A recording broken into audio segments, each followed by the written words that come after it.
ಒಂದು ಸಣ್ಣ ಮನೆ. ವೃದ್ಧನು ತನ್ನ ಹಳೆಯ ಕಬ್ಬಿಣದ ಪಲಂಗದ ಮೇಲೆ ಕುಳಿತಿರುತ್ತಾನೆ. ಒಬ್ಬ ವೃದ್ಧನು 94 ವರ್ಷ ವಯಸ್ಸಿನ ಮನೆಯಲ್ಲಿ ಕಮ್ಮಿ ದೀಪದ ಬೆಳಕಿನಲ್ಲಿ ಕುಳಿತಿರುವ ದೃಶ್ಯ. ಮನೆಯ ಮಾಲೀಕನು ಬಾಡಿಗೆಯ ಹಣವನ್ನು ಕೇಳುತ್ತಾನೆ, ಆದರೆ ವೃದ್ಧನ ಹತ್ತಿರ ಹಣವಿಲ್ಲ. ಆತ ಮನವೊಲಿಸಲು ಪ್ರಯತ್ನಿಸುತ್ತಾನೆ. ಸ್ವಲ್ಪ ಸಮಯ ಕೊಡಿ, ನಾನು ಹಣವನ್ನು ಪೂರೈಸುತ್ತೇನೆ. ಮನೆಯ ಮಾಲೀಕ ಕೋಪಗೊಂಡು, ನೀವು ಹಣ ಕೊಡಲು ಸಾಧ್ಯವಾಗದಿದ್ದರೆ ಈ ಮನೆ ನಿಮಗೆ ಬೇಕಲ್ಲ ಎಂದು ವೃದ್ಧನಿಗೆ ಮನೆಯಿಂದ ಹೊರಹಾಕುತ್ತಾನೆ. ಮನೆಯಿಂದ ಹೊರಬಿದ್ದ ವೃದ್ಧನು ಮನೆಯ ಎದುರು ರಸ್ತೆ ಮೇಲೆ. ಮನೆಯ ಮಾಲೀಕ ವೃದ್ಧನ ಕಬ್ಬಿಣದ ಪಲಂಗ, ಪ್ಲಾಸ್ಟಿಕ್ ಬಕೆಟ್ಟು, ಹರಿದ ಹಾಸಿಗೆ ಹೊದಿಕೆ ಮತ್ತು ಅಲ್ಯೂಮಿನಿಯಂ ತಟ್ಟೆಗಳನ್ನು ರೊಚ್ಚಿನಿಂದ ರಸ್ತೆ ಮೇಲೆ ಎಸೆಯುತ್ತಾನೆ. ವೃದ್ಧನು ಅತೀವ ದುಗಕದಿಂದ, ಸ್ವಲ್ಪ ಕರುಣೆಯನ್ನಾದರೂ ತೋರಿಸು, ನಾನು ಬಡವನು ಎಂದು ಮನವೊಲಿಸುತ್ತಾನೆ. ಅತ್ತ ಇತ್ತಿರುವ ಜನರು ಕರುಣೆಯಿಂದ, ಈ ವೃದ್ಧನಿಗೆ ಇನ್ನೂ ಕೆಲವು ದಿನಗಳ ಕಾಲ ಮನೆಯಲ್ಲೇ ಇರಲು ಅವಕಾಶ ಕೊಡಿ ಎಂದು ಮನವಿ ಮಾಡುತ್ತಾರೆ. ಮನೆಯ ಮಾಲೀಕ ಒಲ್ಲದ ಮನಸ್ಸಿನಿಂದ, ಸರಿ, ಇನ್ನೂ ಕೆಲವು ದಿನಗಳು ಕಳೆದುಕೊಳ್ಳಿ ಎಂದು ಒಪ್ಪುತ್ತಾನೆ. ಮನೆ ಎದುರುದ ದೃಶ್ಯ. ಕೆಲವು ಜನರು ವೃದ್ಧನ ಸಾಮಾನುಗಳನ್ನು ಮತ್ತೆ ಮನೆಯೊಳಗೆ ಇಡುತ್ತಿರುತ್ತಾರೆ. ಆಗ ಅಲ್ಲಿ ಹಾದು ಹೋಗುತ್ತಿದ್ದ ಒಬ್ಬ ಪತ್ರಕರ್ತನು ಈ ಘಟನೆಗೆ ಸಾಕ್ಷಿಯಾಗುತ್ತಾನೆ.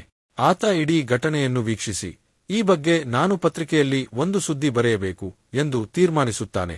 ಅಲ್ಲಿಯೇ ಕೆಲವು ಫೋಟೋಗಳನ್ನು ತೆಗೆದುಕೊಳ್ಳುತ್ತಾನೆ. ಪತ್ರಕರ್ತನ ಕಾರ್ಯಾಲಯ. ಪತ್ರಕರ್ತನು ತನ್ನ ವರದಿಯನ್ನು ತಯಾರಿಸುತ್ತಾನೆ. ತಲೆಬರಹ: ಕ್ರೂರ ಮನೆಯ ಮಾಲೀಕನಿಂದ ವೃದ್ಧನ ಮೇಲೆ ಅನ್ಯಾಯ. ಆತ ಅದನ್ನು ತನ್ನ ಸಂಪಾದಕರಿಗೆ ತೋರಿಸುತ್ತಾನೆ. ವರದಿಯನ್ನು ಓದಿ ಸಂಪಾದಕರು ಏಕಕಾಲದಲ್ಲಿ ನಿಶ್ಶಬ್ದರಾಗುತ್ತಾರೆ.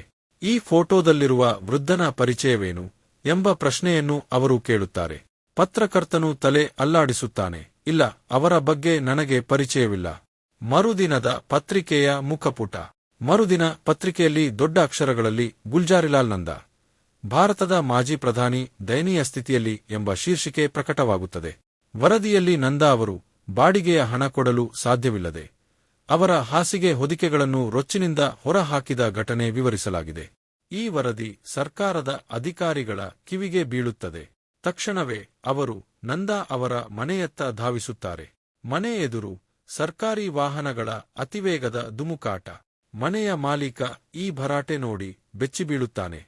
ಆತನಿಗೆ ಆಗ ಮಾತ್ರ ತಿಳಿಯುತ್ತದೆ, ಈ ವೃದ್ಧನ ಹತ್ತಿರದ ಬಾಡಿಗೆಯವನು ಬೇರಾರೂ ಅಲ್ಲ, ಅವರು ಗುಲ್ಜಾರಿಲಾಲ್ ನಂದಾ, ಭಾರತದ ಮಾಜಿ ಪ್ರಧಾನಿ. ವೃದ್ಧನ ಮನೆ, ಸರ್ಕಾರದ ಅಧಿಕಾರಿಗಳು ಮತ್ತು ಮಾಲೀಕ ಹಾಜರಾಗಿರುವುದು. ಮನೆಯ ಮಾಲೀಕ ತಕ್ಷಣವೇ ನಂದಾ ಅವರ ಕಾಲು ಹಿಡಿದು ಕ್ಷಮೆ ಕೇಳುತ್ತಾನೆ. ಅಧಿಕಾರಿಗಳು ನಂದಾ ಅವರಿಗೆ ಸರ್ಕಾರಿ ನಿವಾಸ ಮತ್ತು ಸವಲತ್ತುಗಳನ್ನು ನೀಡಲು ಮನವಿ ಮಾಡುತ್ತಾರೆ.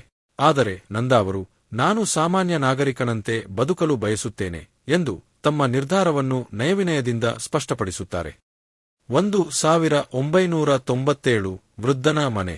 ಅಂತಿಮವಾಗಿ 1997ರಲ್ಲಿ ನಂದಾ ಅವರನ್ನು ಭಾರತ ರತ್ನ ನೀಡಿ ಗೌರವಿಸಲಾಯಿತು.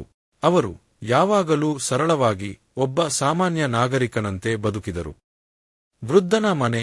23 ವರ್ಷಗಳ ನಂತರ ತಮ್ಮನ್ನು ಎಂದಿಗೂ ಶೋಷಿಸದ, ಅಧಿಕಾರ ಮತ್ತು ಸಂಪತ್ತಿಗೆ ಅಲಿಪ್ತವಾಗಿದ್ದ ಗುಲ್ಜಾರಿಲಾಲ್ ನಂದಾ ಅವರಂತಹ ವ್ಯಕ್ತಿಯ ಜೀವನವನ್ನು ನಾವೆಂದೂ ಮರೆಯಬಾರದು ಎಂಬ ಸಂದೇಶ ಕಾದಿದೆ.